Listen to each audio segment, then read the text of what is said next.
আইপিএলের ইতিহাসে ঘটল এক বিরল ঘটনা, যা এর আগে কখনোই ঘটেনি। 2025 আইপিএলের মৌসুমটা স্থগিত করা হয়েছে এক সপ্তাহের জন্য।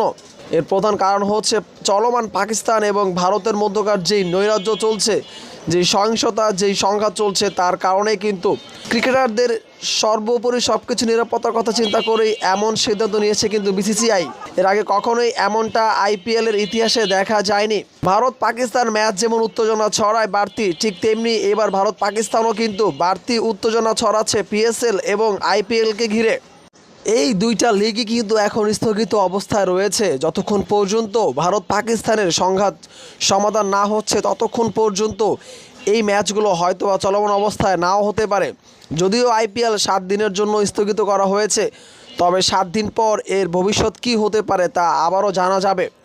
এর আগে গতকাল পাকিস্তানের ড্রোন হামলা চালায় ভারত, যার ফলে রাওয়ালপিন্ডি স্টেডিয়াম কিন্তু দুমড়ে মুচড়ে গিয়েছে। তারই পাল্টা জবাবেই এমনটা হুঁশিয়ারি এবং সংঘাত কিন্তু চলছে পাকিস্তান এবং ভারতের মধ্যে।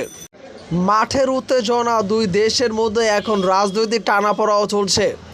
এর সমাধান কি তা এখন পর্যন্ত অনিশ্চিত, তবে যা হচ্ছে তা কোনোভাবেই কল্যাণকর নয়। আইসিসির উচিত হবে ভারত পাকিস্তানকে টোটালি নিষিদ্ধ করে দেওয়া, যাতে করে অন্য দেশের ক্রিকেটগুলো শান্তিপূর্ণভাবে মাঠে ম্যাচগুলো গড়াতে পারে।